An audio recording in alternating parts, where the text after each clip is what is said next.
Well, here we are, ladies and gentlemen. We're back for 2020 NFL season. I can't actually believe it's here, and we get to see games. I got to ask my colleagues, Ken Summers, Katherine Fitzgerald, did you think we'd ever get to this point with the world of COVID? Did you think we'd actually see the first kickoff in the NFL this week? I had doubts of whether it would be this week, that it would be on time, especially after what's happened to college football over the summer. It's a testament, one, that the NFL has a lot of money, which gives them easy access to daily testing, and the diligence of players and other team personnel who, apparently acted the way they should throughout training camp. So I think it's a testament to all those things. And let's talk about the season as it relates to the Cardinals, my friends, because everyone's talking about the Cardinals, man. I don't know if they can go from 5 wins to 9, 10, or 11. I don't know. But before we get to records, and we're going to give you guys our opinions, let me ask you, Katherine, Patrick Peterson, we talked to him recently over the phone, and it was interesting that he said that he doesn't have a contract. He hasn't talked to the Cardinals about a contract. Where does that leave number one cornerback on this team? What's his frame of mind? Yeah, I think so much of that is tied to him just kind of being like, I'm controlling what I can do. I need to prove myself again this year. Obviously, his career up until now speaks for itself, but as he phrased it last season, had a boo-boo. And you saw when he came back that, there was kind of quite a few game stretch of him not being at the same level that we had seen in the past, given that, a lot had changed on the team around him. He's jumping back in. He himself mentioned some conditioning things, but I think so now this season, he just wants to be like, all right, that was a hiccup. I'm back to where I had been for every other year. And I think that's his frame of mind, just improving that. Ken, we also talked to Larry Fitzgerald entering his 17th season. Oh my God, I think you and I were there for the first one and years before that, actually. But I asked Fitz if he'll feel like his career is finally complete, if and only if he finally wins a Super Bowl ring. And Ken, why don't you tell everybody what he told us? Yeah, he said, if that happens, you won't see me around here anymore. And he smiled when he said it. But I don't think he was kidding. I mean, I don't think that should surprise anybody. He's 37 years old. He's made $150 million in his career. He has an opportunity to make millions more in whatever other career he chooses.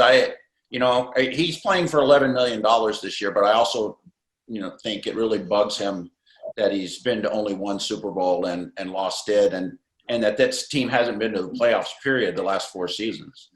Yeah, it's something else, man. I think he will walk away if they win it, but I really don't know if they're in a position to do that. So if they don't, I think he's going to stay. Kingsbury told us the other day Larry should play for another 5 years. I think he'll play until he thinks he can really get it. If he can't, he's going to walk. But on to the last part of this, really, because there's so many other things we could talk with this team, whether the defense is there, whether Kyler's going to be in that MVP conversation. I think he can, by the way. Let's get down to this. Wrap it up by saying, is this a playoff team? What's their record going to be? What's the worst case, best case scenario? Kent, why don't you start? Well, the worst case is what we've seen the last 4 years, or really the last 2, when they won only 8 games in those 2 seasons. We've seen the worst case. I don't think it's going to get worse than that. Please, we've covered enough of those games. I think the best case is 10 games, 10 wins, 10-6 season. I think this team is capable of that if we see improvement defensively. I mean, last year they gave up 38 touchdown passes, second most in the league, 16 to tight ends. They've got at least 4 new starters on defense. I mean, they worked all offseason to improve that side of the ball. And we're going to see against the 49ers if they made headway, because Garoppolo last year completed 75% of his passes against the Cardinals for 8 touchdowns and like 750 yards. So we're going to see immediately how these upgrades, we'll see if they are upgrades defensively. They did play them close last year in both losses. Katherine, what's your best case scenario for the Cardinals, and what worries you the most? Well, I think, too, to Ken's point, just them starting out with an NFC West opponent, this division's really hard. I think Mhm. generally they finish 8-8. So best case, worst case, we're swaying a little off that. I'll wrap it up by saying I think they win 10 games as well. I think they're a possible wild card team. I'm not as skittish about the defense as you all are, and that's okay. But I like Jordan Phillips. I think Devontae Campbell's an upgrade, and I think adding Isaiah Simmons once he gets his feet wet is going to eliminate that tight end problem altogether. I believe that Budda Baker is going to be even better. I like Jalen Thompson. I am not worried. I think Chandler Jones could break Strahan's record. I think that's the strength. We know what Kyler and D-Hop are going to do, right? I don't have them going to the playoffs in our predictions, but I did, and I flipped them with the 49ers. Seattle wins the division 10-6. And if I'm right, well, wait, Kent and me would be right. I guess, Katherine, you'd have to take us out for dinner.